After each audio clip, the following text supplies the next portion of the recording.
If I could get your attention, my name is Frank Ginn. I chair the State and Local Government Operations Committee. Glad to have you here. Look forward to a nice hearing.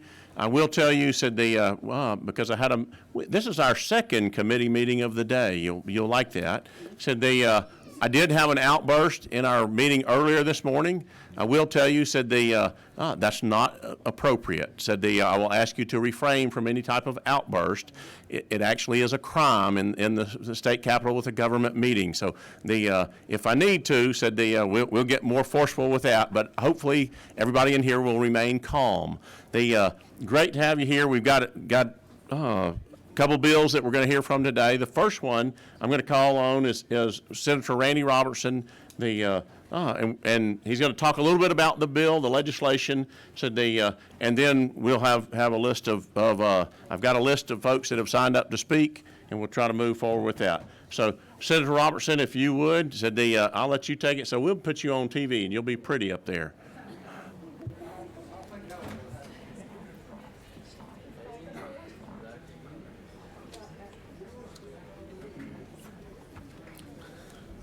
Thank you, Mr. Chairman, and as always, as a good law enforcement officer, I'm going to go ahead and announce that I'm going to yield the deep down legal questions to my fine attorney, Mr. Bill Riley, who's here with me, that can answer some of the questions for any senator that may have some concerns or not quite understand exactly what we're doing. I earned my law degree standing in a courtroom for 31 years, but I never took the bar. So I lean on what little bit of knowledge I got out of there, but I lean on the attorneys for the most part. Mr. Chairman, first of all, I want to thank you for the second hearing on this legislation. I know you gave me the opportunity last week for the first hearing. We tried to keep things as low-key as possible. I told you that I had met with officials from the city of Atlanta and had agreed to listen to all sides. And so during that first hearing, and attempting to listen to all sides, I asked some very simple questions from the city of Atlanta. And sadly, those questions were avoided. I asked one individual out of the executive branch 3 times if the current mayor had reached out to the group of concerned citizens within Buckhead that were wanting to form their own city and reach out to them and have conversations. And I was never given an answer. I was told that the mayor would meet with anybody, anytime, any place. I was told that the mayor is always open to meet with someone, but sadly, my question was never answered. So what I do, as you know, Mr. Chairman, I don't make the rules. I play within the rules that are made for me. And so I clearly understand now what the rules are. And I held no grudges against the current administration of the city of Atlanta. The problem that's developed in Buckhead City started a long time ago. It started a little bit before 2020. It started when citizens of a particular part of this city felt that they were neglected. You couldn't turn on a road in that city without banging your tires or your undercarriage because of a pothole. You couldn't drive by a corner most days of the week without seeing a trash can sitting out there that was not emptied. The place I lease drives me through a portion, and I drove by a mattress laying on the side of the road for many days, laying there, that I know in the city that I come from, and let me be perfectly clear, I do not represent any county in metro Atlanta. I do not live in Buckhead or what's going to be Buckhead City. When I'm up here during this session, I do not lay my head in Buckhead City. But I'm an elected state senator, and I took an oath, and that oath is in the Constitution of the state of Georgia, if anybody would love to reference it. And what it says is I'm responsible for the safety and well-being of every Georgian, not just the people that live in Muskogee County, Harris County, Meriwether County, or Troup County. And it's the same oath I took as a law enforcement officer, and I take that oath seriously. And if any elected official up here thinks that their focus should only be on local, then I more than welcome anybody to run for school board, city council, or county commission, because then you can focus on local politics. But the politics that's practiced inside this building is not just local politics, it's state politics.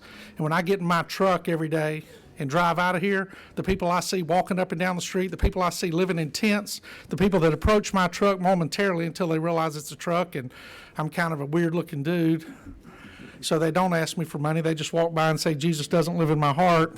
And I feel responsible for every one of them. And it's my right, and it's the heart that I have that I feel I need to do something for folks. So when a group of individuals reached out to me and asked me to help them have the opportunity to do exactly what everybody else has been doing in the state of Georgia since the 1950s, I didn't hesitate, because I believe that the people that live within the area that they want to be called the city of Buckhead have a right to be heard. And when I say a right to be heard, I'm not saying that they necessarily are going to go out there and form a city, but you know what? They have the right to go to the polls and vote on a referendum that gives them the choice if they want to form their own city. And we have legislation that allows them to do all of that seamlessly. We have legislation that deals with the bond issues that we continue to hear people talk about. The people of the new Buckhead City will be responsible for the amount of bond debt that they have incurred, which right now I think is around 40%. And also, that includes bonds that were made since last session. I think it's around $400 million in bond debt that's been accumulated by the city of Atlanta since that time. They also, thanks to a local constitutional amendment that was passed many, many years ago, Mr. Chairman, back before you and I were around, and then was reaffirmed again in the 80s, that tells them that they will have access to Atlanta schools. This body, this General Assembly in the 1980s made it so Atlanta school system would serve the people of Buckhead City if Buckhead City were to ever come to fruition. And all the other things that we talk about, which is transfer of assets and purchasing of assets and all that, have been done many times before. They've been done during the times when unincorporated parts of counties became cities, and they were also tested and done when Eagles Landing attempted to de-annex, break away from the city that they were in, which I believe that was, what was that city, Bill? McDonough. So I think everything we're asking here today has been done before. Everything we're asking for is a reason. Was it Stockbridge? Stockbridge, that's correct. I apologize, Mr. Chair. But if you look at SB 113, and I'm looking at LC 472222, Echo Romeo Sierra, ERS, and that's in your packet. If you'll see, the vast majority of this gives the definition of a de-annexed area, and then much of the bill is taken up with adding the prior municipality into the language of the bill, which opens up the opportunity to build a relationship between the new city government, should it happen, and the prior municipality, so that everything will work accordingly. It goes in, if you look in Section 3, and deals with what assets are, and then goes through beyond that and adds in the language of prior municipality. And it continues on through the bill until you get to line 234, and then it starts talking about the responsibilities of the prior municipality as far as conveying or encumbering assets that are currently located in the area where the new city would be. And it lays out the rules within that to make sure that everything happens in a fair and equitable manner. If you jump over to line 265, you'll see where it says a qualified municipality may elect to purchase the sewer system within the territory of the qualified municipality from the prior municipality in which the qualified municipality is located. And it goes down and discusses this. But as we all know, these enterprise funds many times continue to move on because they are still run off the funds and fees of the individuals of the new city. So nothing really changes. The only thing we do in here is to make sure that the prior municipality continues the maintenance and upkeep of the sewer and water systems, as long as the citizens of the new city continue to paying the water bills and continue paying the fees associated with those services. And that's on SB 113. If you move toward the back on line 284, it continues to discuss the contracts that could be entered into. Talks about on line 295, a special tax district shall be established. The boundaries of such district to be continuous with the corporate limits of the prior municipality. And it talks about the purposes of the special tax districts. And I say all of this to say, this is not some willy-nilly idea that a bunch of individuals came up with and just threw out there and said, we want to create our own city, and we don't have any idea how we're going to do it. These are a bunch of intelligent citizens, taxpayers, and voters in the city of Atlanta who decided to take a step forward and change things, and they used a slow, methodical process to walk through. And during the process, and we heard a lot of testimony last week, and a lot of it was a campaign for post-referendum, and we haven't even gotten to the point of referendum yet. So these individuals, instead of tossing rhetoric around, were out actually doing the hard work of figuring out what was required for them to become their own city, should that happen. And then LC 472223, Echo Romeo Sierra, ERS, SB 114, Mr. Chairman, is the bill that you allowed us to have the hearing on this past week. And I would yield to any senators that may have any questions related to that, since they have had the opportunity to peruse that legislation over the last week. And I'll be happy to stand for any questions, and I'd invite Mr. Riley to step up and to be able to answer any questions related to the legalities. And I will point out that Mr. Riley and I have established a good relationship, and what I have learned through the process is I doubt there's an individual with a law degree in the state of Georgia that has created more cities than Mr. Riley, and who has done more research on the science and legalities behind creating cities than Mr. Riley. And by far do I consider him an expert on the subject. But with that, Mr. Chair, I'll yield to any questions. Thank you. Whip Robertson said they, do I have any questions from the committee? I would never expect it, but Senator Mallow said they, I do have a couple questions for the Majority Whip. Senator, to yield for a question. Absolutely. My question, as we look at line 295, talking about a... Which bill? That would be SB 113, LC 472222, Echo Romeo Sierra. Yes, sir. In the line? Line will be 299. A private municipality shall levy and collect a tax in the district establishment pursuant to subparagraph A of this paragraph, sufficient to pay its share of the obligations as provided in paragraphs 1 and 2 of this subsection. Moving down to line 302, where it says a newly qualified municipality shall levy and collect a tax in the district established. What would that tax be? Would that be adding in a special service district tax that would be levied like a millage rate? Would this be a sales tax? What would be the collection for the special tax? What kind of tax would that be? That would be a millage rate.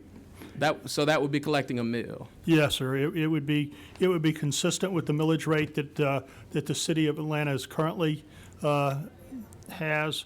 What we have is a special service district that will take the ad valorem tax of what would Buckhead City would be, so that the Buckhead City's special service tax or special service district would substitute for Atlanta collecting that money, but it would still be paid into the same monies to pay the bonds back. Further follow-up to that question, would the new city of Buckhead as proposed, because the city of Atlanta has a municipal option sales tax, would the residents in the city of Buckhead collect the municipal option sales tax and remit that back to the city of Atlanta for the purposes of water and sewer? The water and sewer would be paid through the enterprise fund taxes. We don't have a methodology for that at this point. So you wouldn't collect the most sales tax? Now, the most sales tax you're discussing, when was that most sales tax voted in? It's been a while. Okay, because there was another most sales tax voted in, I believe, 4 years ago by this body. Is that the most sales tax you're talking about? The municipal option sales Yeah, tax. and I believe that most sales tax was dedicated to dilapidated sewer and sewage lines and water lines in South Fulton, possibly, that once there was that had become a city, that those utilities were neglected, and so they had to they had to get permission, which, because I remember voting for that, for the most tax, and that's designated into one particular area. Is that correct? That is correct. It is primarily designated to the city of Atlanta, and I believe some of the cities that are connected to the city of Atlanta's water and sewer, they were given the option to levy that tax to help with their infrastructure need. But it is primarily a city of Atlanta tax for the municipal option sales tax to offset the watershed management issue that the city of Atlanta was facing. And so my last question will be, for Buckhead City and the folks in support of this, has there been any conversation with Fulton County about this? Because when a new city is created under the local option sales tax, that portion that would come back to the city of Buckhead would come from the county. And if the county's already fixed a budget and a millage rate, has there been any conversations with Fulton County? Because that share to go to the city of Buckhead would come out of that county share in the loss agreement. There's no conversation that I know of, Senator.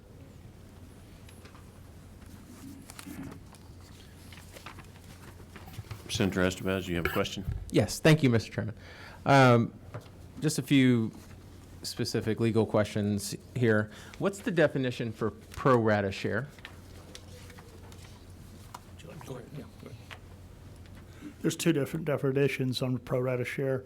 The standard definition on pro rata share would be the population. That would be the part that what they would be requesting in terms of their share of the items that are held in trust, the public trust by the city of Atlanta. The pro rata share for the purposes of the paying off the bonds, that would be the ad valorem tax pro rata share, because that's approximately twice the amount. So the citizens of Buckhead in a division of property would be at approximately 20%, but in their responsibilities for paying off the debt of the city of Atlanta on their bonds would be at approximately 40%, Senator. Thank you. And that's not defined in the bill. So is there a plan to make sure that that's in the bill? Since Yeah, there are two definitions, you want to make sure that. There's a pro rata, which generally would be per a person, but when we redefine pro rata for the purposes of the ad valorem tax, we defined it of how you come to it by looking at the ad valorem taxes in what would constitute the city of Buckhead City versus the entire city of Atlanta, and then they take a proportionate amount, and that would be the pro rata for that. If it was the will of the Senate and the House, of course, we could further define the pro rata on the amount that was a division also. Okay. What about the fact that this bill covers general obligation bonds? What about revenue bonds? It covers the general obligation bonds and not the revenue bonds. Okay, so it wouldn't cover the Beltline bonds. There are multiple bonds. I don't know the answer to that question. So the city of Atlanta has other bonds aside from the general obligation bond that Buckhead residents pay into. They pay into the Beltline, they pay into water and sewer debt. Those are not considered general obligation bonds.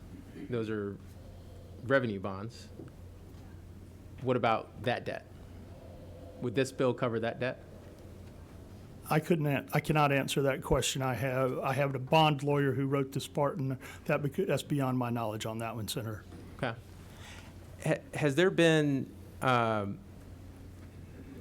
advice sought from legislative counsel on particular concerns with some of the language in this bill? Legal concerns? There's been conversation with legislative council for the last 2 years over all the language within this legislation, all 4 pieces of legislation, the 2 pieces you have in front of you and the other 2 pieces. Okay. Yes, sir. So in addition to the fact that this only covers one part of the debt that exists within the city of Atlanta, I just want to point out and ask the question, maybe you know the answer to this, but if we're looking at line 293, Which bill? the 113. Okay. Bill 113, lines 293 through we could say 301 talks about the creation of a special tax district. Special tax districts require the vote of the majority of a voting population to approve the special tax district. It can't be done through legislation, according to the Constitution. How does this bill account for that?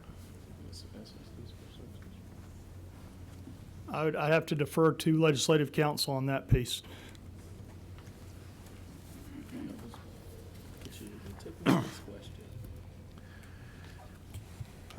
Okay, I'm going to make this real easy. If you're here and in favor of moving forward on Buckhead City, I'm going to make it real easy. Would you raise your hand for me? Predominantly, we have a very large percentage of people that are here.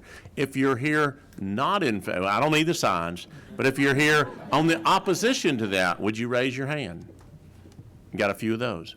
Now, for me, it's unusual for me to do this, but I believe that we only have a limited amount of time for this hearing. And I apologize that our prior committee delayed our time. They ate into some of our time. So for me, I have a hard stop at 6 o'clock, but we can go through a lot of discussions, and I can call everybody that's on this list. My vice chairman told me there's 31 people that are signed up to speak. That's going to give you all really, really short periods of time. One of the things that I'm going to ask, because I do believe in local control, and I believe most of the people in the room live in what would be considered the city of Buckhead. Said I'll ask my bill sponsor if we can work it out to have a referendum, a binding referendum on a ballot for the future of the city of Buckhead. Said because there's a lot of things that got to get worked out if this were to pass. But if the residents of the city of Buckhead wanted to move forward on legislation to create the city of Buckhead, and we could have a binding referendum, the yes or no on creating the city, would that be something that most people in Buckhead would go for?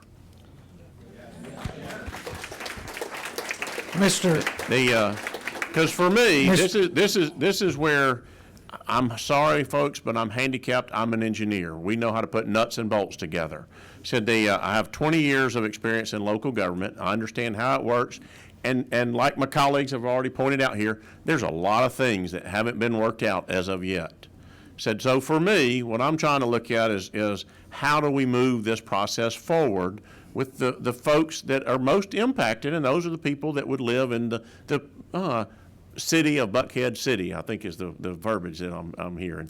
So for me, I don't know if that's something that we want to try to work towards or work forward on. We're here today to have a hearing on these two bills, but I understand the situation that we're in. And that's where I will try to work with the bill sponsor to see, okay, what's the best thing that we can do moving forward. And I will ask our very smart legislative counsel, Stuart Morelli, to raise his hand, because he's the guy that's going to help us work through that process. So for me, I won't pick on him and ask him to speak today, but that's the process that we're in. And so Whip Robertson said I'm not sure what process you want to move forward. You got 31 people. My clock says it's 4:52. That leaves, and not real good, but about maybe 2 minutes apiece if I did something right. And that's 2 minutes from the time you get on deck, you get up to bat, you sit back down. So for me, I don't think I can hear the same thing time and time again. My committee members, they'll get tired of hearing the same thing. There are some people that are here that are going to talk a little longer than others. I will give the floor to some of the folks a little longer than others. Said I think the first person that's going to speak is Brian Uri. Yeah, Mr. Chairman, if I can, I would, as far as the binding resolution, I think we heard from the people in the room. As far as a lot of work to be done, I don't think it's as much as we think it's going to be, because if the bond attorney and others could have been here, they could have answered the questions. And like I said, this is not something that came about in the past 3 weeks, 21 days or whatever. This is something that individuals have been working on for over 3 years now to get done. So, but I do agree with you, and I think one way I would ask that the individuals that are here for the first time be allowed to speak, as opposed to somebody that may want to come up here and retread a conversation they had with the committee from last week. So I would ask for that. Okay, well, you know, that's the good thing about you being whip, me being chair. Said we'll work through that together. Yes, sir. On this, said I'm going to try to limit the conversations. If you see me do this, you need to be leaving that seat. I have a gentleman over here with blue that he will make sure you leave that location. So thank you very much. Said Mr. Ury said don't spend a lot of time on up there at bat. Said but please make your comments as concise as you can. I'll be quick. Thank you. Good afternoon. My name is Brian Ure, and I moved to Buckhead almost 5 years ago with Billy. I moved back. We moved here to be closer to my parents and my sister and her family after Billy's parents passed. I had originally moved to Georgia with my parents back in '96 from North Carolina, went to Walton High, University of Georgia, and then I moved to Buckhead after college to work for Pritchard and Jordan for a couple years prior to moving to a global firm in New York. So the biggest misunderstanding that I've heard for the past 2.5 years volunteering for Buckhead City is, why is a New Yorker trying to break up Atlanta? Well, he's married to me, and I'm not a New Yorker. This isn't a one-man movement, as you can see here today, and our goal is to save Buckhead and Atlanta, not tear it apart. After just moving back to Buckhead in 2018, my sister's house was literally robbed days later, and shortly after that, we had the good fortune of meeting Miss Cynthia Garst, who asked Billy to breakfast with the founders of the Buckhead Exploratory Committee, Sam and Layla, who are here today as well. We had two choices as a family, and most people in this room. You either move somewhere else, or you stay and fight.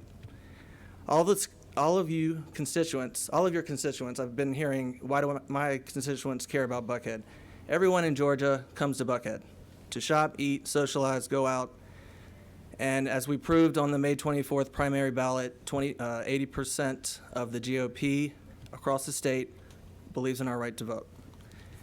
And, we're famously called the Buckhead, the Beverly Hills of the Southeast, except one key point: Beverly Hills is a separate city from Los Angeles. Brian, let's move on. Okay. We don't need the whole life story. Sounds like you got a problem with crime. Yes, sir. And issues. Okay. Said and so to me, that's where I want you to get Okay. to this. I got it. I'm All right, gonna make an example of you. It sounds like we got a criminal problem that you're dealing with.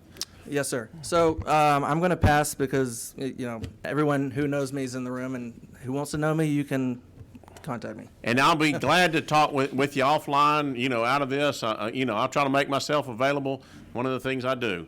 Said, Mr. Bill White, I believe you're next. Thank you, Mr. Chairman. I'd like to actually pass this to my sister-in-law. She can have my time.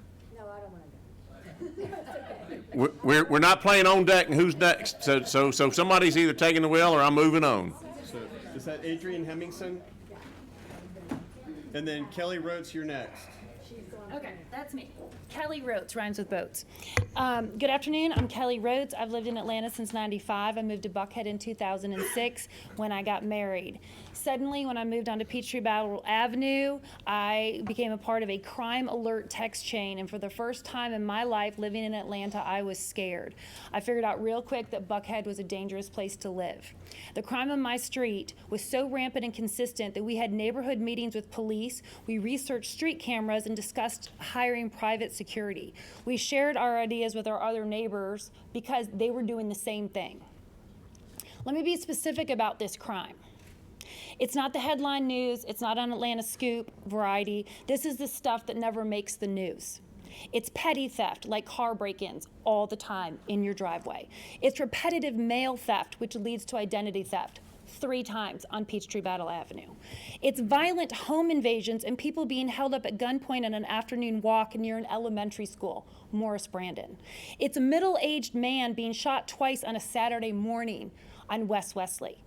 It's gunshots at 2 in the morning, a few houses away from our house, because of course, a police shootout. It's a dead body on Peachtree Battle Avenue on the street that your child sees on the way to school. It's your neighbor calling to warn you that your child's in the front yard because it's not safe. It's your friend being held up at gunpoint at Wender Roberts picking up a prescription at 3 o'clock in the afternoon on a Wednesday. It's your best friend, Adrian, getting robbed in her home with her children walking in and finding their entire house turned upside down. It's a grandma being stabbed to death in her garage in the middle of the day in a gated community. I could go on, but everybody here knows the truth. It's every week, it's been happening for years, and there is no end in sight. This violence has reached a tipping point, and that is why we are all here today. Buckhead is a target. Please hold your applause. We're not going that route, said the, and if you would, Okay. I get the I'll go. picture. It's Buckhead's a crime target and we're a target for criminals in the city, and Atlanta has not been able to protect us. We are sitting ducks, and if you want to be kitschy, we're sitting bucks. So Atlanta, taxes us to the nines, but they don't offer us the services in return. And don't get me started on our public schools, ranked in the bottom third in the state, our pothole-covered excuses for roads. I had to fix our tires 5 times in 1 year. 5 times pulled over on the side of the road with a flat tire on our way to go do our daily lives. Okay, so anyway, back to crime. We live in fear. I feel like the gangs and the criminals and misfits come to target us because we're a soft target. They don't go to Dunwoody, they don't go to Sandy Springs, they don't go to Brookhaven because their police are jacked. And we are literally sitting bucks. So, wait a second. If this sounds like it's wrong and you wouldn't want to live in a community like this, then vote yes to put Buckhead City on the ballot. For a state obsessed with voter rights, I find it appalling that this chamber would even consider denying the residents of Buckhead the right to vote. ladies and gentlemen, if you have an outburst, I will clear the room. I apologize for that. We are not doing that. So thank you very much. I really want to support you in your efforts. All right, I got one last thing to say. Sandy Springs, Brookhaven, Dunwoody, Vinings, East Cobb, Mableton, Eagles Landing, South Fulton, and Lost Mountain were all allowed to vote on their cityhood. How on earth can any of you justify denying Buckhead the right to vote on forming our city? It's a serious question. Thank you. Thank you for your comments. I got more. But I'll say. I believe we've got a radio personality in the room, Milani Kai.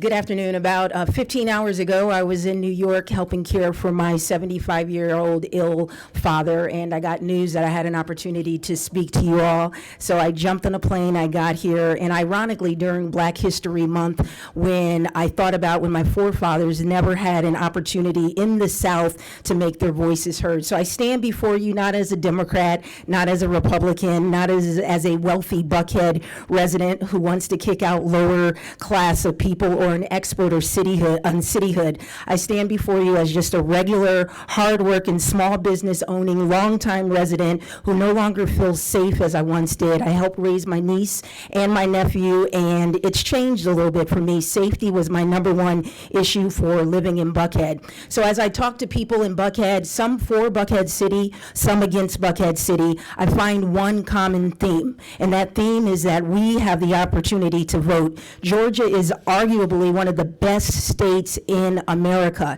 And we're one of those best states because we have senators and representatives on both sides of the aisle who truly want to reflect the will of the people. And we do appreciate you for that. And so in closing, I'm not asking you to hand us Buckhead City. I'm just pleading that in 258 days from now, that you kindly grant the people of Buckhead an opportunity to vote for change. And now I'm getting back on a plane, flying back to take care of my father who gave me his blessings and said, you have wanted Buckhead City and seen the decline, not just for crime, but in a lot of areas for over 15 years. You go there and you may make your voice heard. So thank you for the opportunity. I appreciate it, and I look forward to the opportunity to at least being able to get a vote in November. Thank you. Thank you, Milani Kai. Said Nico, I believe you're next.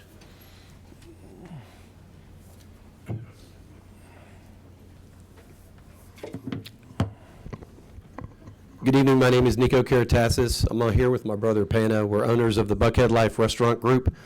My father opened his first restaurant in 1979 called Panos and Paul's. He's since opened 12 restaurants in the heart of Buckhead. Chops, the Atlanta Fish Market, Buckhead Diner, Bistro Nico, Kima, Preachy. We employ 1,000 people, many of who live in Buckhead. We also serve around 700,000 people a year, majority Buckhead residents. And I can say with full confidence, I don't think there's anybody in this Capitol that has a better finger on the pulse of the Buckhead community than myself right here. I spend my days in a dining room serving people, talking to people. And I'm also here to tell you something about Atlanta. It's not united. It's divided. It's divided on the opinion and approach of policy on crime and cops. That's what the people are talking to. I have thousands of conversations on this topic, and the people are united. I'm not here to talk about crime. Everybody knows it's a problem. I'm not here to talk about the current mayor, the last mayor, the next mayor. I'm here to tell you that the residents and business owners in Buckhead, what they want. They want tough on crime. They want to back up cops. They want DAs that have the same mindset and elected officials. They're not being represented right now. We even employ off-duty officers. Many of all are African American and from Africa. They tell me the only way for Buckhead to become safe is to become its own city. They tell me stories of how after they arrest somebody and they have to be roughed up because they're resisting, or shot, even worse, the first thing the DA does, look to prosecute them. If you would Personally, one last thing, I've spoken to hundreds of people on this issue, and I'll tell you what, it's not unanimous that they all want to have Buckhead as a city, but I'll tell you what is unanimous, by all the Buckhead residents, they want the opportunity to vote on it. And any excuse not to allow them to vote is a sorry excuse. Let the people vote. Last time I checked, it was we the people. Thank you for your comments. If I could, I'll ask Ms. Kate Hudson to take the podium. Good afternoon, I'm Kate Hudson. Thank you for being here today and hearing our plea to let us vote for Buckhead City. Atlanta, Buckhead is well on the road to becoming the next Chicago and New York. We are fourth generation. My son is here. We have seen the city thrive and in the best of times, and now we're seeing it in the worst of times. And we know what the citizens need, and that's the basic. We need to feel safe. It is now a cesspool of crime and drugs and street racing, and many of you don't live there and know what the residents are going through. So my son's car was stolen from the neighborhood gas station. That car was then taken and used in 5 other crimes down in the West Paces Ferry area. Stolen property, drugs, bullets were all found within his car. Mr. Eberhardt's brother, who's here, God bless his soul, was murdered 1 door down from our home in a quiet neighborhood. Peachtree Battle, once again. So the shootings, the carjackings at Peachtree Battle Shopping Center, West Paces Ferry Shopping Center, Far Road, East Shadow Lawn, all of these areas which have been fabulous, wonderful havens for family, nightlife, have gone very sideways, and we are all feeling endangered and like sitting ducks, as she said. We have zero transparency, it seems, zero accountability, and an effort to acknowledge, yes, it is going on. The crime is happening. It's all around us. So we, with the multiple times we have confronted these criminal elements, whether the shooting next door, the shooting behind our house, a man urinating right in front of Precinct 2, the brand new one. These incidents after incidents that never seem to get addressed, we are asking you to help us. Let us vote. Let us have this opportunity so we can try to find some solace and safety within our neighborhoods. Thank you. Thank you for your comments. Ladies and gentlemen, I understand your frustration. I do. We can say the same thing again and again. There's obviously a lot of issues that we're dealing with here. So if you want to talk about crime and kind of summarize it best you can, we don't need to go through the details on your personal thing. Now, I know, Ms. Merriam, you met with me earlier before the meeting, so you're up next. One of the things that, for me, I'll tell you, she's kind of my hero in that she sent me an email, I texted her back, and they fought for her family. Thank you, Senator Frank. My name is Miriam Schwegman, a Buckhead resident since 2003. I'm a mother of 2 young children, an 8 and a 6-year-old, a wife of 18 years to Dr. David Schwegman. I'm a clinical public servant of 22 years as a licensed registered nurse, and I also am a real estate agent who's blessed to find families their new Atlanta homes. Having lived in Atlanta since 1986, I grew up in Roswell, Georgia, a very safe, sacred, and nostalgic childhood experience, what we all want for our children. I've sent each of you an email in the past 48 hours sharing my personal story in great details as being a direct Buckhead crime victim.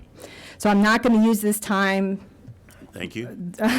to rehash all of that. You guys are very intelligent, can take a look at that yourself, and if you have any questions, please feel free to reach out to me. I've provided my cell phone to each and every one of you. The words there speak for themselves. When reading it, please envision that this could have been your wife, your sister, your daughter, or your granddaughter.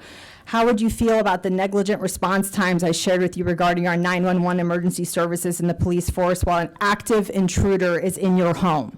So high level, 4 calls finally to get a 911 operator to answer while the intruder was in my home. Took me almost 9 minutes because I knew my children were going to come home that day from school that Friday afternoon. I was left with no alternative than to confront the intruder and chase him out of my home like a crazy woman, knowing the consequences could be detrimental to me and my kids could have been motherless later on that day. Next, I actually had to call 911 back again because this is the 5th time at 3:53, over an hour later, because the police had still not shown up at my house. Police finally arrived at 4:12, nearly 2 hours after my first call to 911. This is a problem. What I want to explain is the day-to-day reality of living in Buckhead now for myself and thousands of others that share my sentiment. Ever since June 3rd of 2022, last summer, I wake up with anxiety every morning knowing I'm home alone with my 2 young children because my husband has already left earlier that morning for his clinical shift in the hospital. My house alarm is on, motorized gates closed, and Ring cameras on full alert. I load up my children in the car with the garage door closed. As we know, many thieves have stolen cars out of Buckhead homes in the middle of the day, and much of them in the early AMs in the past 3 years. I leave turning my away alarm on for my 15-minute commute to take my kids to school. When I return back, I monitor the entire perimeter of my house, side, back, front windows, doors, to ensure I see no glass breaks, and review my Ring app video footage of where I can't see before entering my home of 18 years. I enter in and turn on my alarm again once I'm inside with the gates closed. If I have to run any errands, like a simple visit to the grocery store, I go to Whole Foods or Publix, where the OK Shopping Center is, OK Cafe Shopping Center, as that has been referenced already, at the intersection of West Paces, Northside Parkway, knowing hot spots for criminals to put a gun to your head, steal your car, zoom right away on Highway 75, an easy crime because criminals succeed with easy access to get away with it over and over again. That's why it keeps happening. I'm an avid marathon runner. I don't feel safe running out in the streets anymore with the murders and shootings that have taken place in broad daylight during the AM hours. West Paces Ferry, the street where Ellen Bowles, a 77-year-old grandmother, lived off, who was shot and killed a few weeks ago. And back in June 21 of West Wesley, a running group that I usually join, a man shot is a father who's coached the Sun Sports League that I'm in the same network with, parents with. Also, not to mention, back in October, just 4 months ago, around the corner on West Wesley, Peachtree Battle, where a man was shot in the driveway in the early AM. A mother and a young daughter, the age of my child, saw the body of Chris Eppert, an innocent and beloved family man, in the driveway on the way to school. I'm sure that 9-year-old little girl will never be able to unsee that, and Chris's family will always suffer this preventable huge loss. So that safe, nostalgic, sacred childhood experience I mentioned about when I grew up in Roswell isn't happening for our children who live in Buckhead, nowhere near it. For me personally, and this is, I'll go in summary, just to be mindful. In summary, I need to be clear that my agenda, not political in any way, is what all citizens want to feel in their homes, a place of security, safety, and community. It is awful to have the feeling of having to look over your shoulder at all times and have a sense of mistrust of your fellow man because crime is everywhere. It is every day. We have already lost such amazing humans to senseless and preventable crimes. And I'm truly very sorry for the tragic loss, and I know I was very lucky in my situation. So we are losing amazing neighbors who have had enough the past 3 years, and many have altogether moved out of Buckhead. I urge you to give us the opportunity to vote and have a voice. We should have that right. My family and I immigrated to this country in 1978 to fulfill the American dream because of the government regime in Iran and not allowing their citizens to have a voice. Buckhead is populated with immigrant families like mine who want to feel heard and safe, and it's that simple. Just give us a chance to vote. Thank you, Ms. Merriam. Next is Jill and Brooke Eberhardt.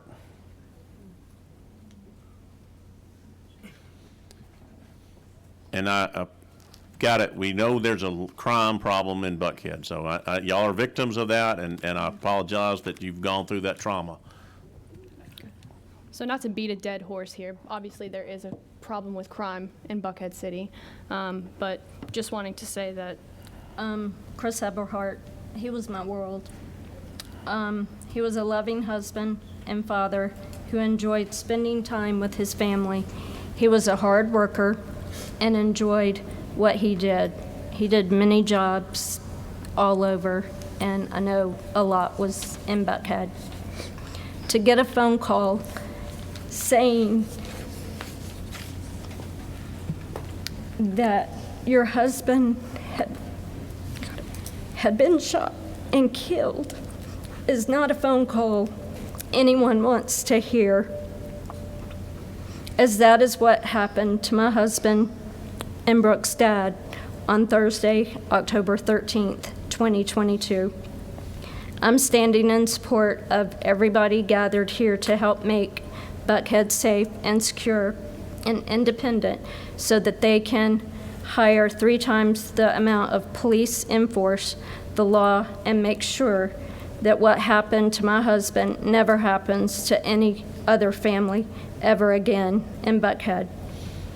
That is my goal, and I'm grateful to the Buckhead City Committee for always honoring Chris's good name and for including Chris in everything they do to make Buckhead safe as soon as possible again. Thank you. Thank you very much. Like I said, this is a tough situation to deal with the crime element. The Leila Lanado, I'm not sure if I spelled that right or not, but Layla, like the Eric Clapton song, Mr. Chairman. okay, thank you. So hopefully, I'm not going to be repetitive. I'm going to bring a few other points. So again, feel free to cut me short. It's only 1 page. My name is Layla Laniado. My husband is a Navy veteran, and we live in Buckhead with our 2 children. I'm also a volunteer for the Buckhead City Committee. Last week, we heard many claims, so I figured out I can briefly address them today. The City of Atlanta claimed that Mayor Dickens is willing to meet with the group. During the campaign, we even heard that he actually met with the group. I'm here to tell you that he's never met with us. The most he's seen of us is in the second inauguration of the same police precinct. He just walked by us. And I said, why don't you want to meet with us? And he did not reply. One of his staffers tried to set up a meeting a few weeks ago and then canceled briefly after. The second point we heard is that all candidates who backed Buckhead City lost.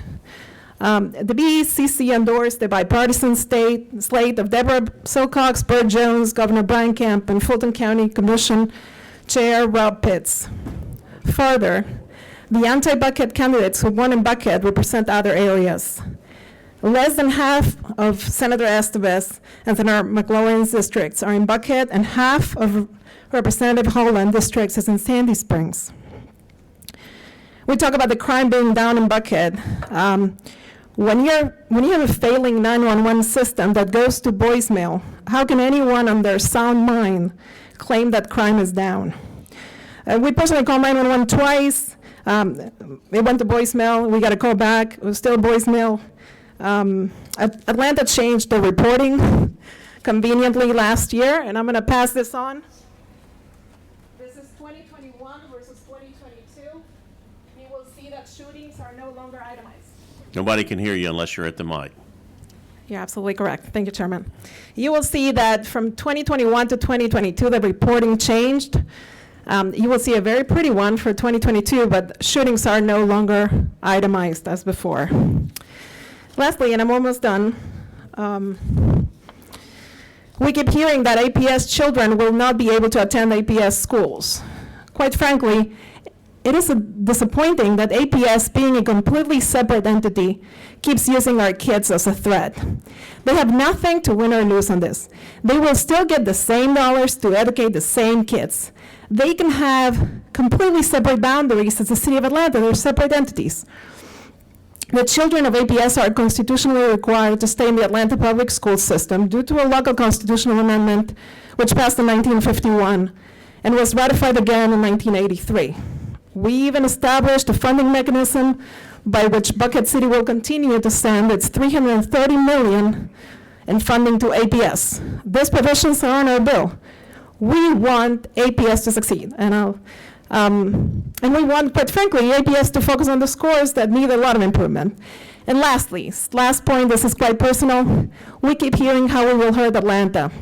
As of last week, Atlanta was in the news with a budget overage almost as similar as Buckhead City's feasibility study real estate tax. Atlanta's growing. Many of you can appreciate the amount of new builds. That's great. We want Atlanta to be successful, to grow and be healthy. We want different things, zoning being one of them. Thank you, Leila. Yeah, thank you. Whatever happens on that referendum will be okay with us. Thank you, Leila. Thank you. Next up is Scott Strumloff. I'm not sure if I said that right or wrong. Not here, okay. So how about Richard and Mabel Summers? Thank you.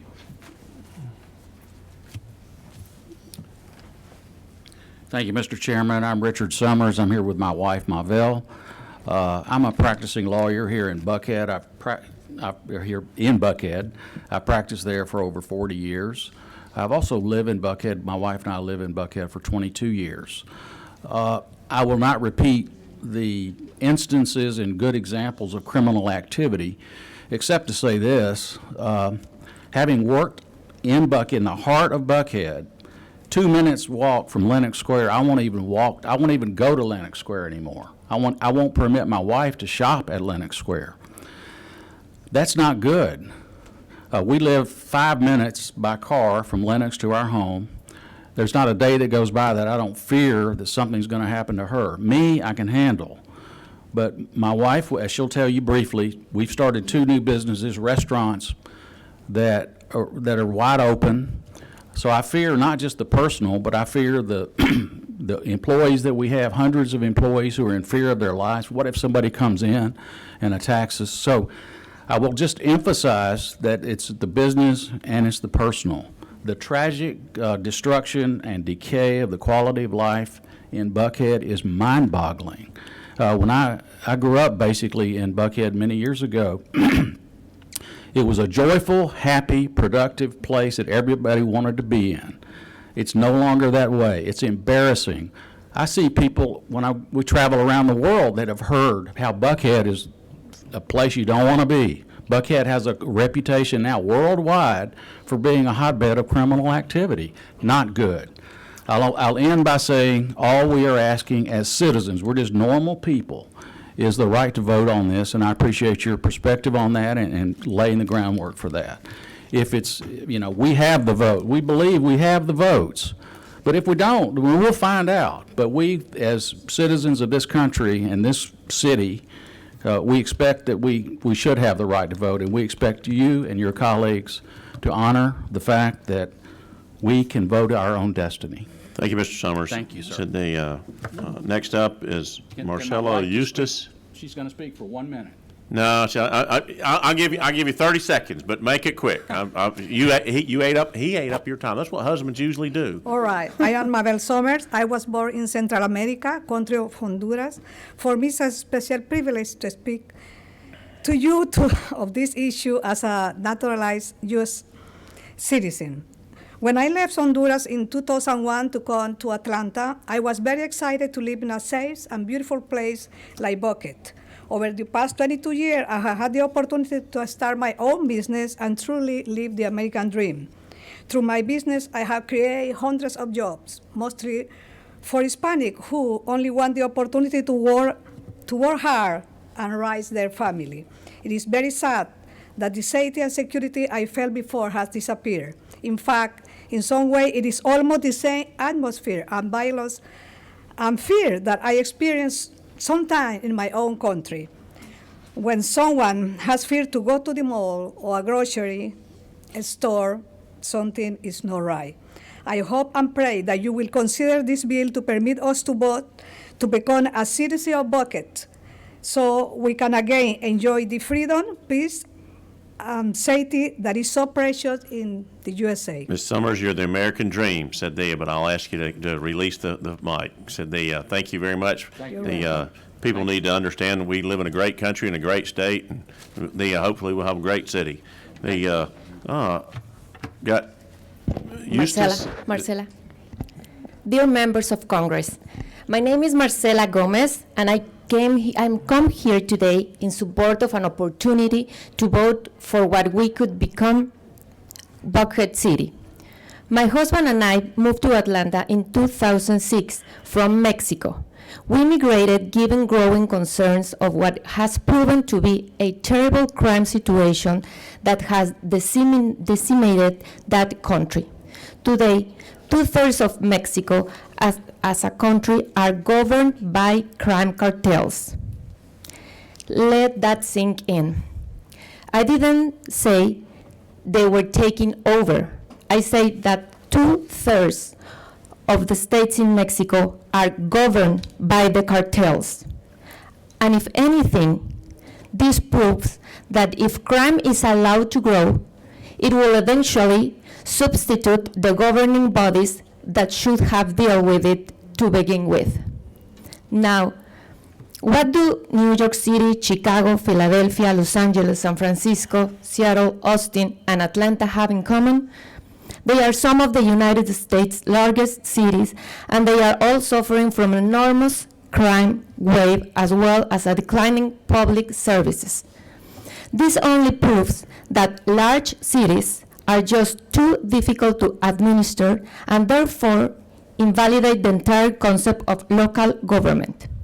The idea of having cities and countries is derived from the need of having an administrating body that is agile and close to people's public needs.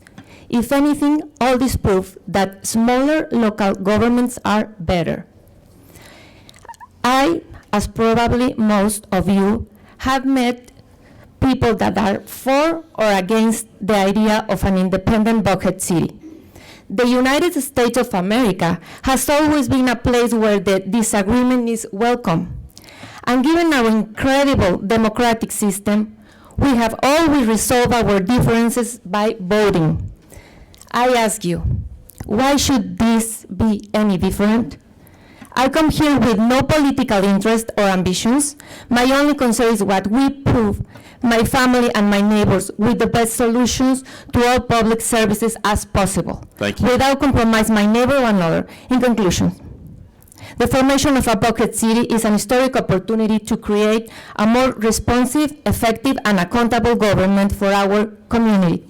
We are counting on your support for this initiative that will help us to realize. Thank you for your comments, Ms. Thank you. Eustace. Thank you very much. The next I have Miriam Fountain. Myron Fountain. And I will ask you to please, let's try to make sure we're not repetitive. So I'll do the best I can. Thank you. My name is Myron. They call me the prison doctor. I'm a prison prevention specialist. I am not Democrat or Republican. I'm not for Buckhead City or against it. I'm here to talk about Mr. Bill White and what he's done with my organization. I've mentored over 2,000 children. Throughout the past 10 years, I've saved over 300 here in the Atlanta-Gwinnett County area. Have over 3 million followers on my social media platforms on the work that I do with saving children and fighting crime. I go into the homes of at-risk children, and I actually help transform their lives to just be better and not do some of the dumb stuff they did, because I spent 20 years of my life in prison for vehicular armed robbery. Mr. White has been called things that are not true. He's been labeled as a racist to many people, and I can tell you that this man has stood up and sought me out to help fight crime, and 80% of the house circles I do are with African Americans in Atlanta. He has given me money anonymously to families who had nothing, no furniture, no clothes, no money. He has given me money to give to these families and not tell them that it was from him. What's this have to do with Buckhead? Well, if you would respect my time and just let me finish, what he's done is he's sought me out where the mayor hasn't. My only purpose here is to just say that everybody has a right to live freely and to live safely. And Buckhead City, the people in Buckhead, are being victimized. I think I come with a different perspective because I'm actually the one who's in the house mentoring at-risk youth and fighting crime, doing the best that I could do as a man who's come out of prison. So I would think that somebody who sought me out from Buckhead to say, hey, man, maybe you can help us fight this crime thing because Atlanta's apparently not doing enough. And to get sought out by Mr. Bill White and the Buckhead community and not Atlanta mayor or the city council of Atlanta, to me, I think that would be something that would be noteworthy. To say that, hey, man, this guy's fighting crime, he's doing a great job, he's been saving lives, he has millions, hundreds of testimonials and recordings on my social media platforms of what I did here in Atlanta. I would think that it would be noteworthy that Mr. White was the one who sought me out to fight crime, and that 80% of that work that I'm doing is with African Americans from Atlanta. And our mayor, who knows about me, had not sought me out to help me fight some of this crime that's happening in Atlanta and Buckhead. That's all I wanted to say. Have a great day. Thank you. Ariana Thomas?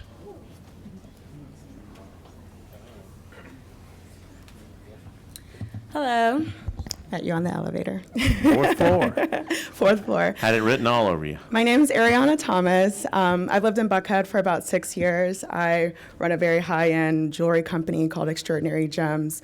I travel the world, and people always ask me, like, where would I live if I could live anywhere? I mean, I've been as far as Singapore, and my workshop's in New York City, and I've thought twice about opening a shop in Buckhead. It just doesn't seem like Atlanta really has the manpower to be able to support me in my business.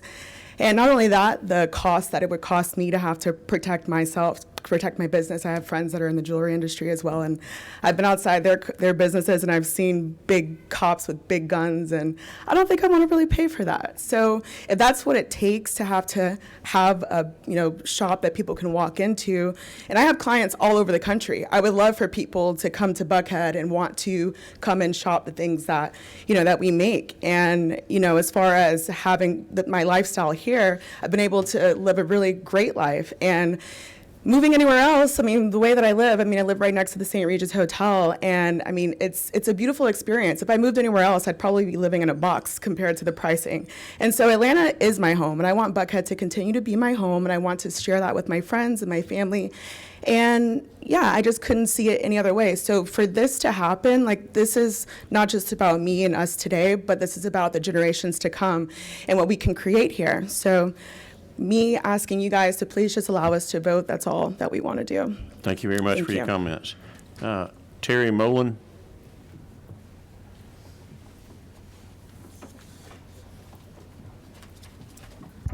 Hi, I'm Terry Mullen. I won't go over all the crime that you've already heard about because you'll cut me off. But I moved here when I was 24. I'm 62 now. I've run stores in both Phipps and Lenox, and I would never, I can't even go in there now without my husband coming with me. My husband's here with me. He's practiced law here for 45 years. Now, everywhere I go, I carry a taser and a handgun with me because it's just not safe to be in Buckhead. If you would have told my 24-year-old self that that's what I would be doing now or living in a place like this, I would have never believed it. I routinely bring meals to all the officers, not just in Zone 2. They're frustrated by lack of recruitment, retention of current officers, morale's at an all-time low. They mentioned crime being underreported. There's just not enough officers and staff to serve Buckhead. And the number one job of an elected official is to keep its citizens safe, and Atlanta has failed us in that. And I echo the sentiment that said that when a city gets too big, it gets lost, it becomes incompetent. So we just want to ask you for the right to vote and to keep all of our communities safe and thrive again. Thank you for your comments. Philip Blow?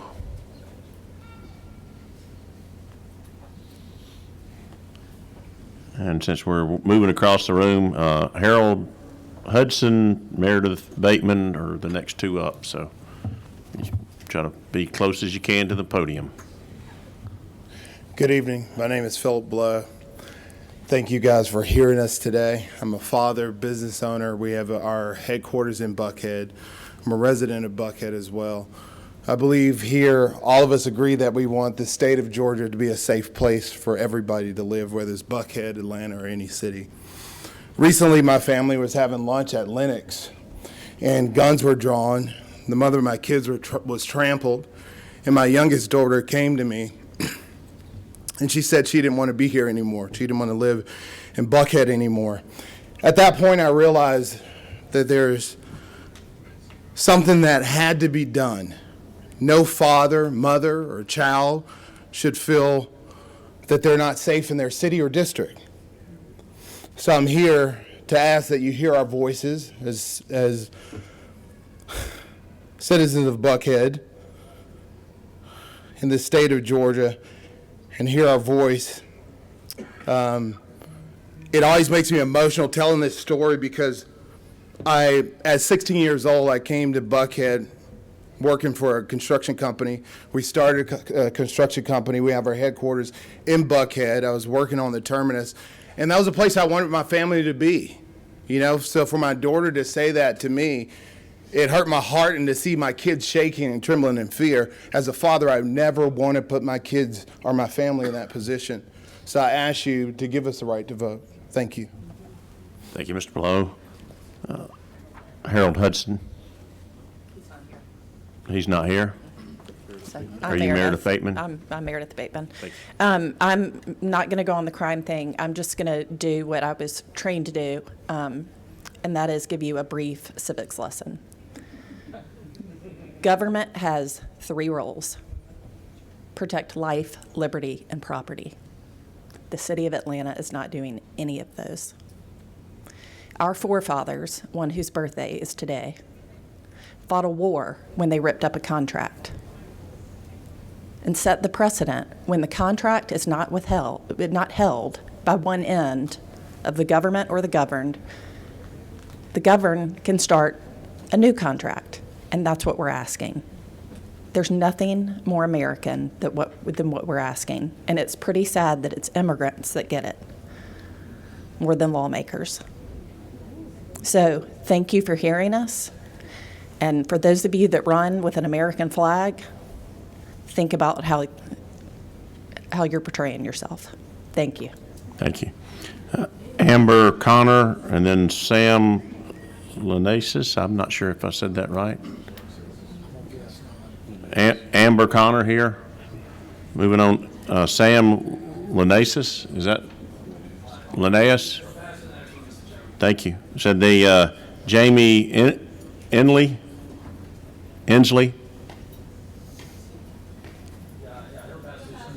Okay. Said the Coleman Williamson. Christian Zim.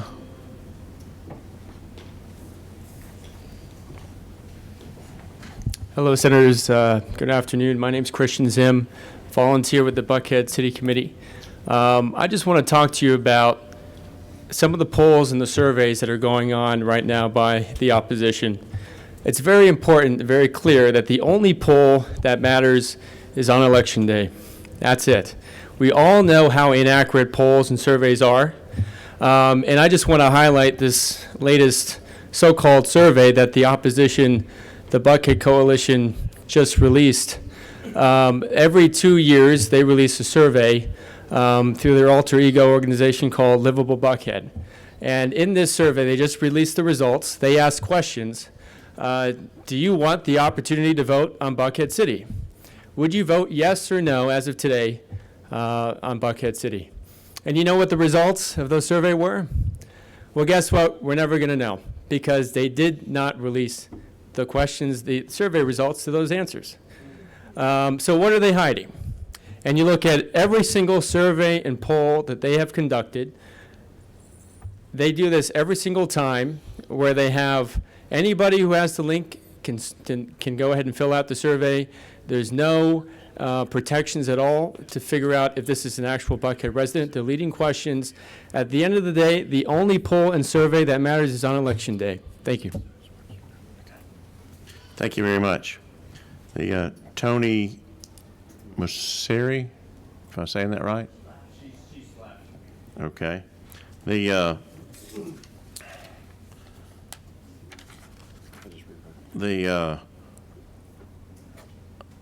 Humberto Garcia, I believe you've already spoken once, said the other day.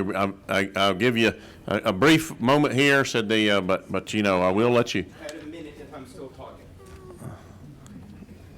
Thank you, Chairman. It's a pleasure to be back. Humberto Garcia, Buckhead resident, founder of Neighbors for United Atlanta. Happy to talk to any of you, anytime.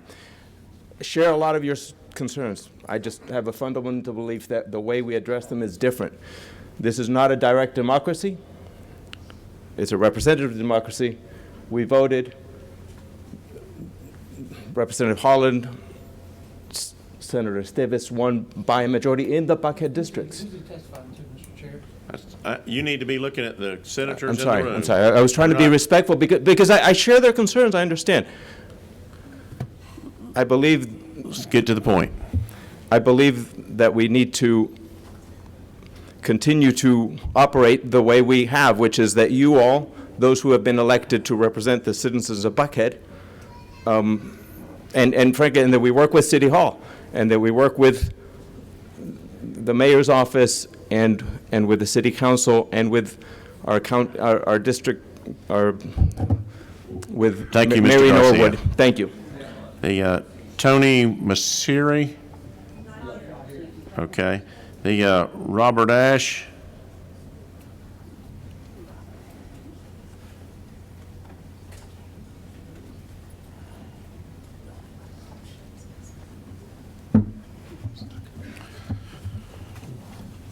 Thank you very much, Mr. Chairman. I'm Robbie Ash. I'm a partner at Bondurant Mixon Elmore here in Atlanta. I'm actually a native Atlantan. I was born in Buckhead at Piedmont Hospital an embarrassing number of decades ago.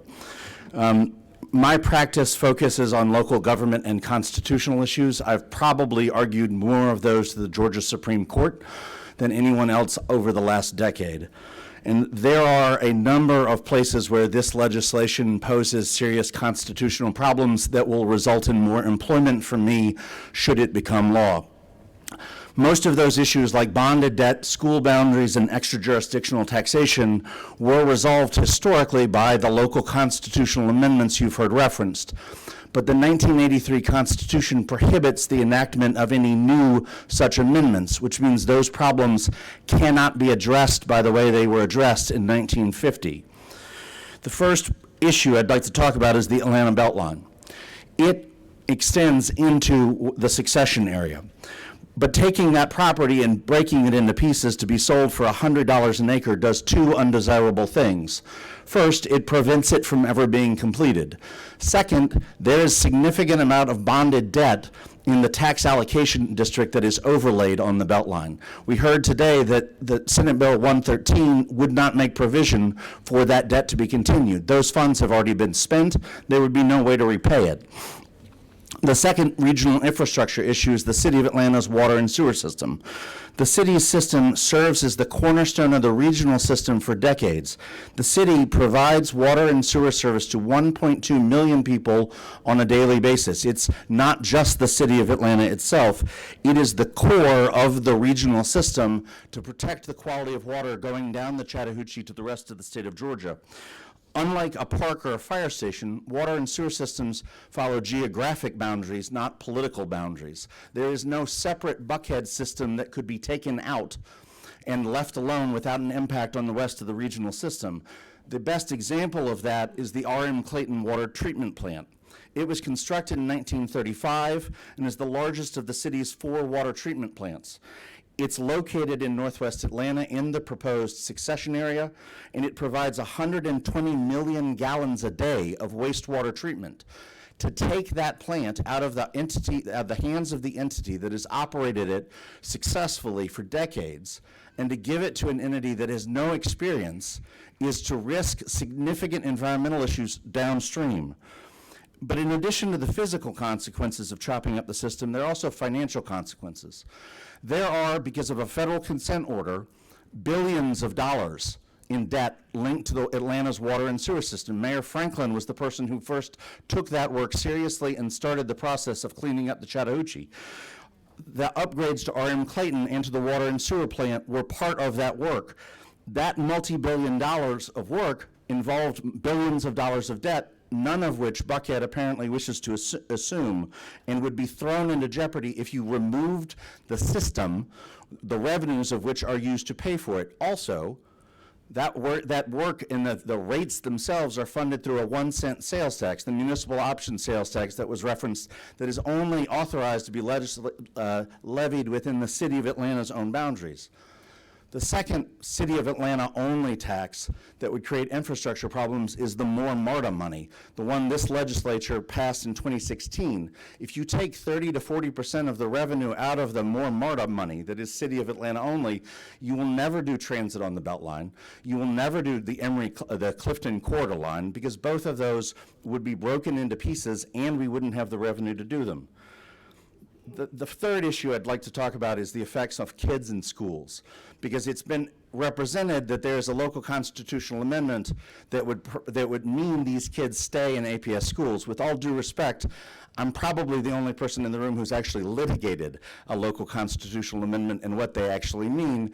But more importantly, the idea that there is no provision in the 1983 Constitution, the current one, to permit a jurisdiction other than one with an independent school system to levy taxes for educational purposes. The 1983 Constitution got every Georgian municipality out of the education business. You can't do it anymore.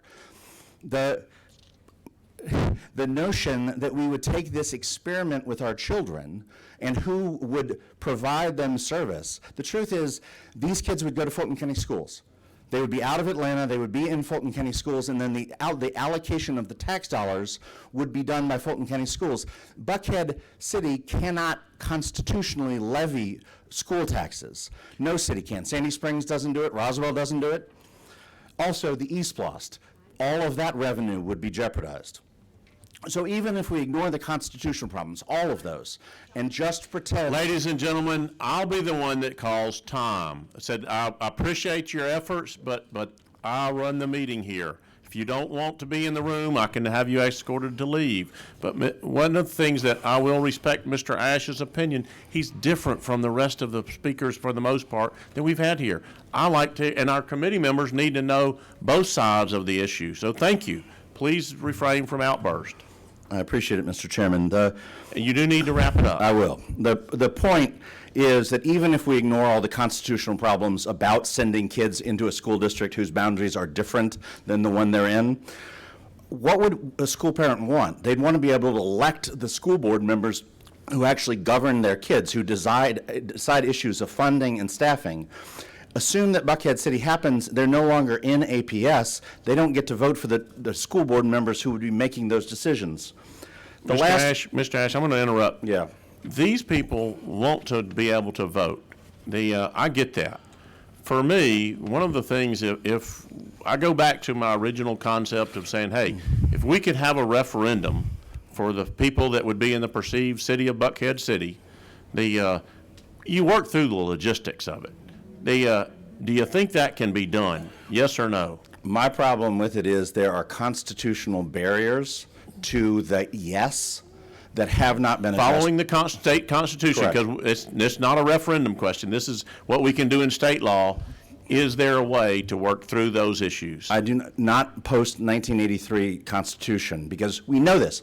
We know what happened in history. In 1950, the city of Atlanta annexed large portions of Fulton County. We need to talk after the meeting, and I'll sit down with a bill sponsor, and we'll try to see what it is. But I'm going to ask you to hold up at this point, and I've got a couple more speakers that need to speak, and like I said, ladies and gentlemen, my goal is to be everybody out of here at 6 o'clock. Yeah, and that's the last piece. I'll be glad to talk with you offline. Thank you for your comments. Thank you, sir. It's the municipal bond debt that can't be addressed otherwise.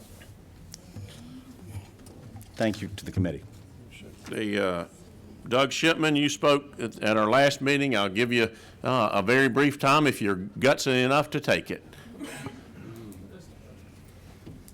Thank you, Mr. Chairman. Like you, I'm elected, so I have to take all input. First, let me say I'm Doug Shipman. I'm the Atlanta City Council President. I just wanted to address briefly one point that Senator Robertson has made last hearing. It was a very perceptive question, and it was the question regarding whether or not the discussion of Buckhead City had had an impact on the City of Atlanta finances. When we were going through the December 22 bond approval at City Council, these were bonds associated with the May 22 vote, there was a request by bond counsel coming from the bond markets for a special provision regarding, in the case of a Buckhead City or any part of Atlanta leaving, that there would be an extraordinary repayment that came from the bond market with the clear implication that either that extraordinary, what has been called a poison pill, was inserted, or the pricing would be less than ideal. I worked very hard to try to make that not an egregious addition. It's not one that anybody wants to put in their bonds. You don't want to have to put those things in your bonds, and it's extraordinary to do so. But we did so. In fact, it was the second time that the city had to do so. My understanding is in 2021 bonds, the same thing happened. And so we don't know exactly what the price difference would have been without it, and we don't know what the price difference is with it, but I can tell you in both situations it is a negative price difference on those bonds from 2021 and 2022. And so I think that's a clear example of how even the discussion thus far has had a negative impact specifically on the finances of Atlanta. And I can say just anecdotally that in economic development discussions that I've had with folks who are contemplating moving to Atlanta and or moving to Buckhead, both within the boundaries or not of the proposed Buckhead City, that there have been concerns. Yes, sir. So I think I wanted to give you that specific example. It was a question, it was a very good question that you had asked, and I wanted to provide that as a follow-up. Thank you, Mr. Chair. Thank you. So Mr. Rushi Patel.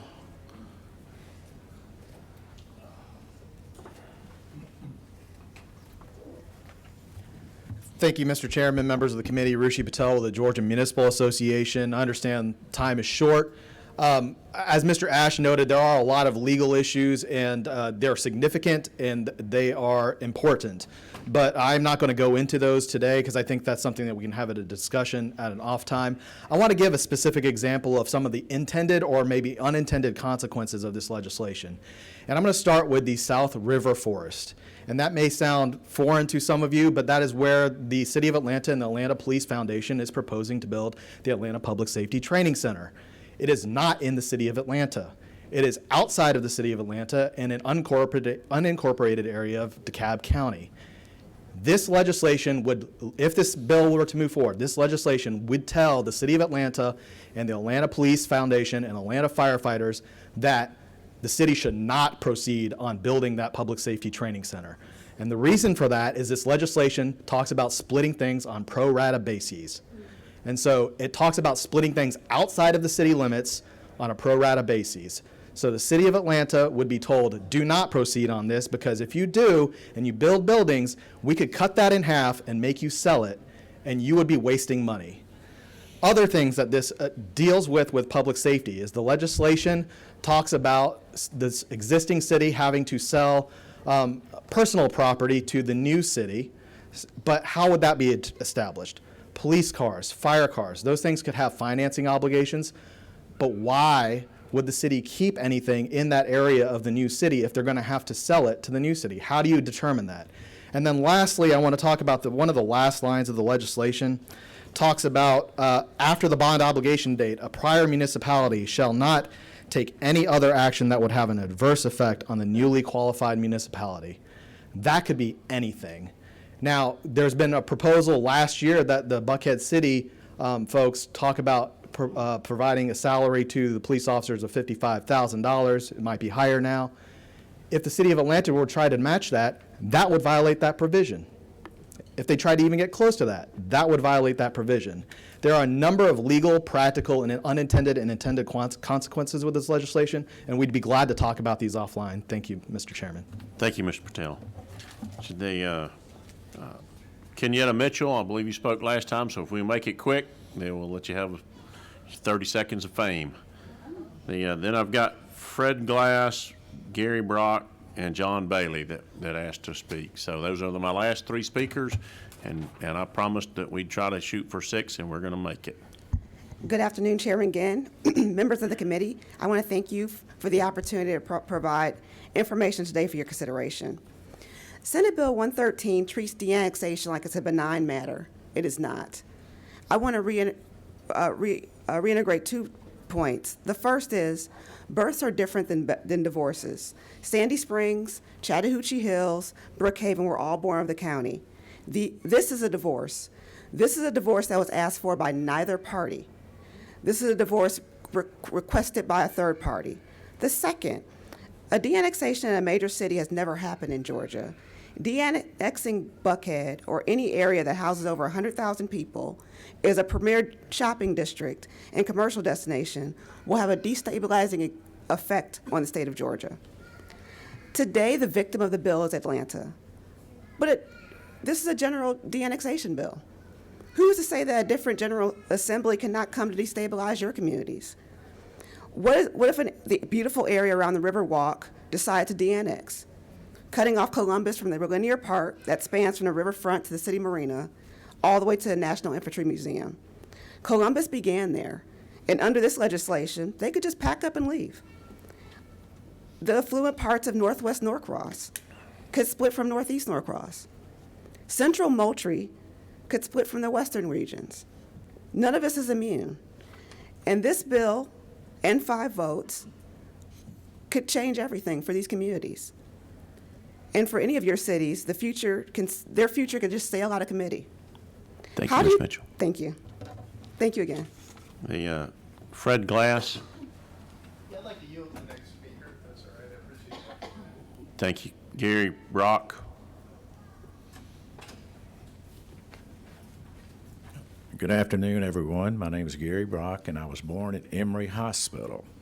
I've lived in Buckhead pretty much all my life. I live at the currently beside Phipps Plaza, and I've lived there for 23 years. I'm in the real estate business. I'm a real estate investor. I've been a life member of Atlanta Board of Realtors for 44 years. I know I look like a young guy, but you know. But I do have 2 young children, which I'm going to bring into play. I've got some crime stories that are off the charts, and I know we're not here to talk about that. I have been partners with the largest real estate firm in the United States, private real estate firm, the Related Group out of New York and Miami. They're building the Hudson Yards in New York right now. So we actually purchased the largest and zone, which is what I want to discuss, is zoning. We zoned the largest dense tract in Atlanta for 4,100,000 square feet in 2008. So I kind of understand zoning a little bit. Well, anyway, where I live, they just zoned the property next to me, and they didn't follow the proper protocols. And the thing is that they approve things without going to the arborist, which the arborist can decide if you move a road or move a building, whatever. Bottom line is this: a sleeper in the room is zoning. They tried to zone, they tried to cut past something last year. Well, they can come in your backyard and somebody just build another house in their backyard, a duplex or whatever, you know. So that's a sleeper. So I want to just bring that up, make people aware of it. Another thing is, I have 2 children, believe it or not, one 8 and one 15. They both go to Westminster School. I took them to school yesterday, and at the corner of Habersham and West Paces, right down from the governor's mansion, I went to take a right. I thought I hit the curb, and I had just gotten on to my daughter. She's got a learning permit about staying off the curb. She said, "Dad, you hit the curb," you know. So this morning when I came back by, I wanted to look to see where I hit the curb. It wasn't the curb I hit, it was a pothole this big.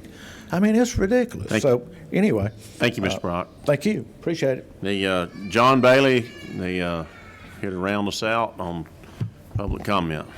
Hi, everyone. I'm John Bailey, resident of Buckhead since 2003. I actually live right across the street from Gary, and I got potholes, 2 of them in front of my yard. I busted a rim the other day. I also represent 9,800 votes. I ran for House District 54. I door knocked thousands of doors in Buckhead, also Sandy Springs. The residents of Sandy Springs would love to see Buckhead. They said, please, make it happen. We want to see safety. It's coming our way. I live on a street. There's been another murder a couple weeks ago. It's a third murder in the last year and a half. We'd like to live on a street that doesn't have murders. A couple of them have been outdoor shootings, which I have friends that were walking by during the shooting. School buses dropping off kids. Thankfully, the school bus driver drove on, dropped them around the corner.